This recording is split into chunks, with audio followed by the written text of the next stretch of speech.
Hi, everybody. I'm going to talk to you guys today about resilience and how the idea of resilience will actually help us manage pain.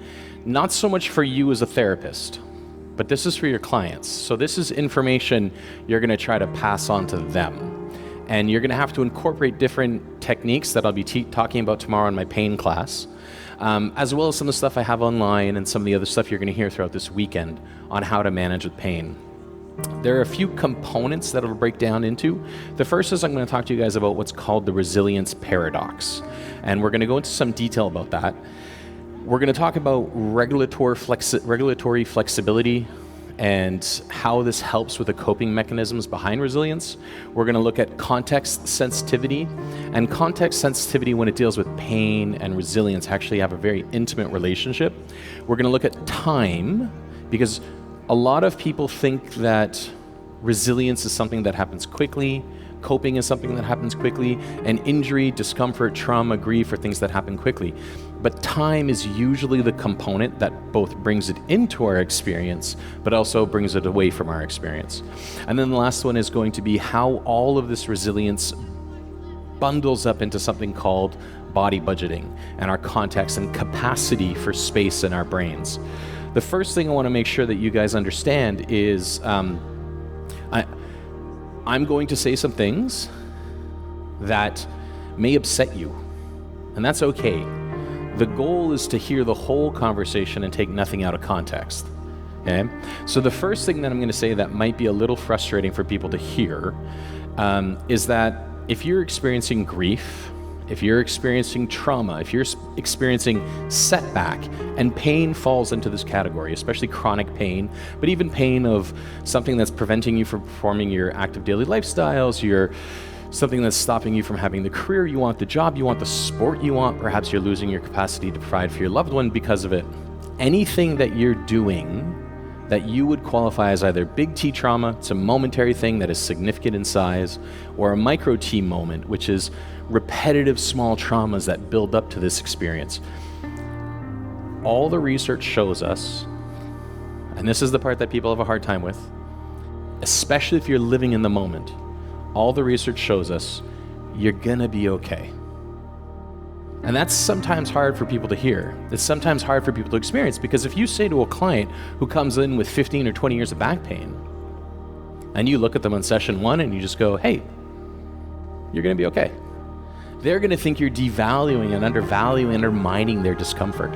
And we don't want to do that. So we do want to let them know that chances are they will be okay. We want to give it context. So when we're talking about the resilience paradox, most of the research that's been done in this in psychology has shown that the general thought process was anybody who experiences significant tragedy, significant setbacks, loss, grief, pain, tends to be okay. That was the original thought process. New research shows us now that 1 in 10 people don't get better.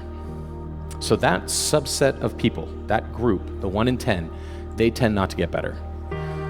Everyone else seems to get better, which is why in general we can say you're probably going to be okay.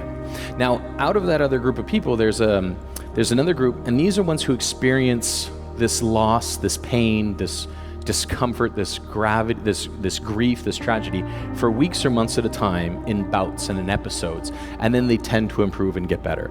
And this would be what we would probably in our minds conceptualize as the most normal trajectory. Somebody goes through an intense experience and you see them a couple of weeks later and they're fine, and then and then they have a moment where they're not so fine anymore. And then 10 minutes later, they're fine again. And this seems to be it. But surprisingly, the largest group of people who tend to have tragedy or setback, pain, all these things, the largest group of people tend to show resilience in the face of the experience. And this is the largest. That means most of the people you know tend to just be resilient. They don't have these episodes, they don't have these setbacks, and they do get better. And they seem to be resilient in the face of it. And what this, looking at resilience versus those who seem to get stuck in it, what they found was that it used to be thought of, and you might see this on social media, that there's like the 3 paths, the 3 traits that you need to be resilient, the 5 traits you need. And the most common numbers, bizarrely enough, for resilience are the 3, 5, 7. And it used to be out that there's these 3 things, these 5 things, or these 7 things that if you do every day, you will become resilient. And people practice them and they really want it. And yet, it's just not true. We don't have 3, 5, 7. Hey, buddy. What we seem to have is 50, 60, 70 plus different types of traits that enhance our ability to be resilient.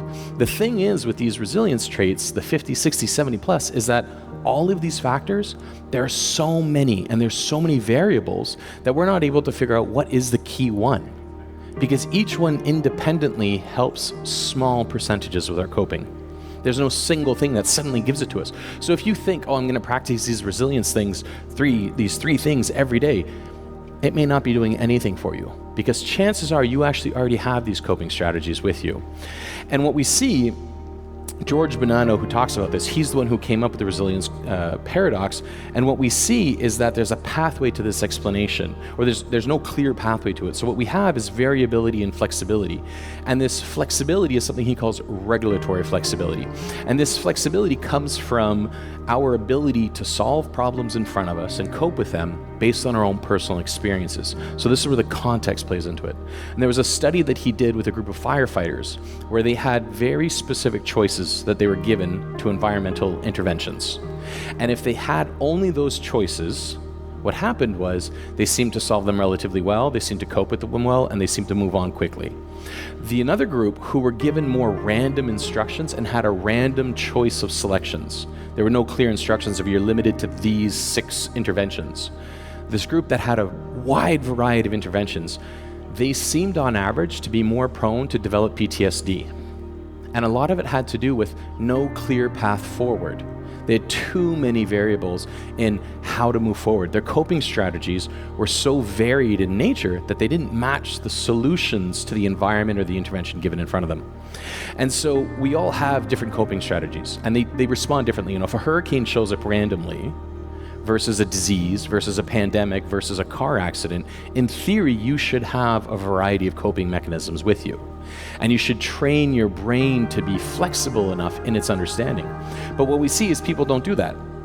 What people tend to do is they have this set thought process that goes forward, and they respond to every setback and every tragedy with a single pathway forward. And there's these 3 steps to it. The first is called context sensitivity. So an experience happens to you, you wake up and you have back pain.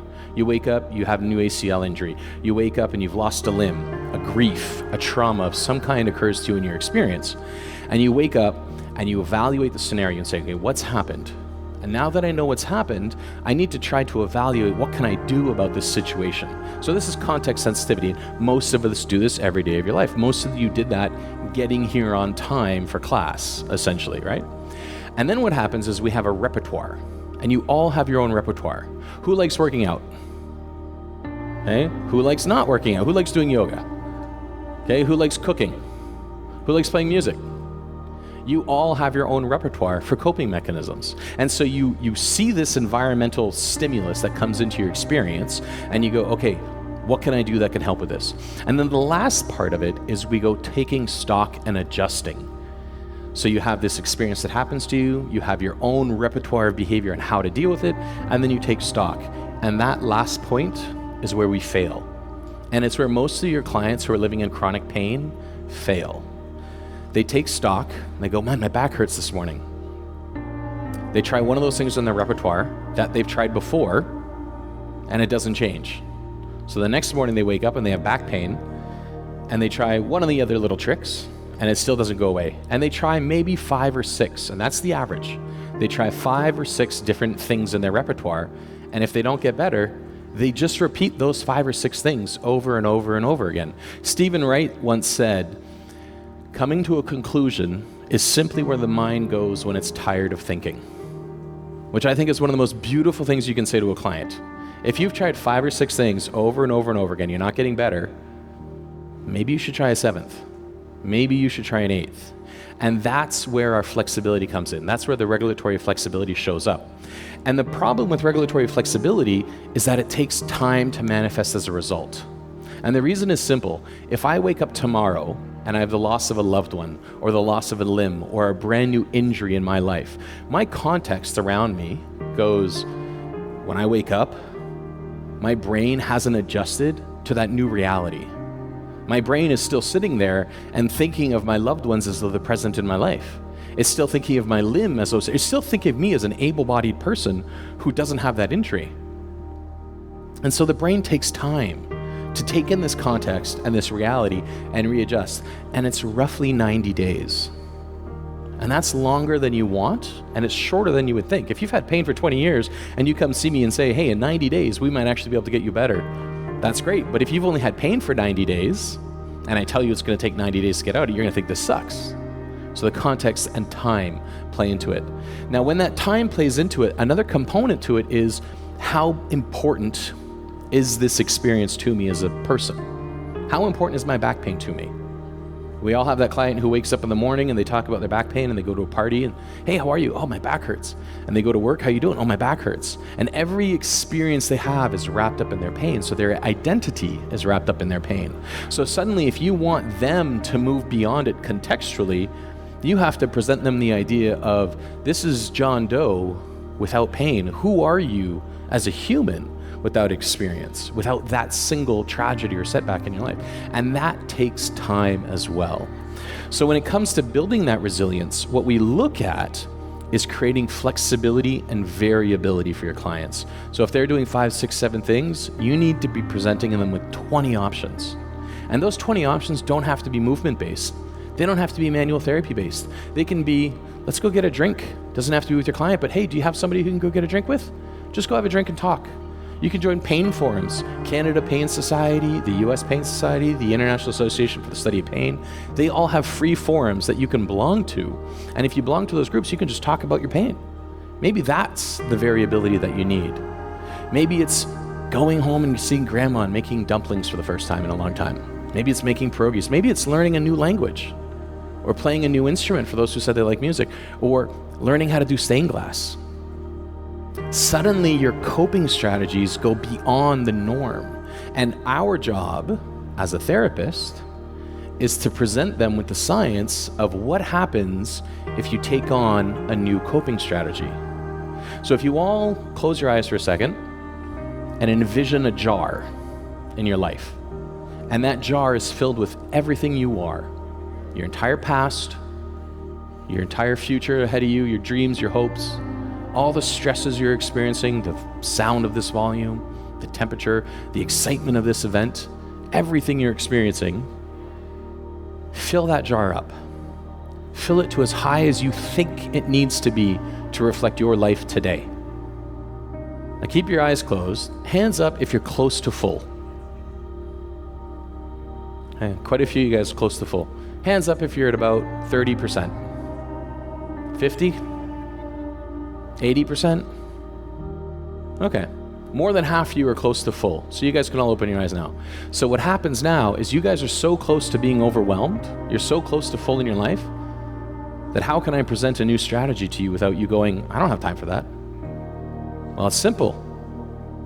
Suffering is optional. Recovery is not. So if you want to get better, if you want to help them with their coping strategies and increase that resilience, you say live in the discomfort. Don't live in your pain, just go shy of your pain. If it hurts to run for 15 minutes, you stop running at 14 minutes and 30 seconds. You take a break, and then you go back and you run another 14 minutes and 30 seconds. If it hurts to have 5 orgasms, you have 4. You take a break, and then you go have another 4. If it hurts to stand on your feet or sit at your desk for 2 hours, you sit at your desk for 1 hour and 59 minutes, and then you get up and do exercises and you go back and sit down again. Or you go get a cup of tea or you learn a language. Okay? So that's how we help the resilience. You live in that discomfort and it increases your capacity with time. Thank you guys so much. I hope you enjoyed.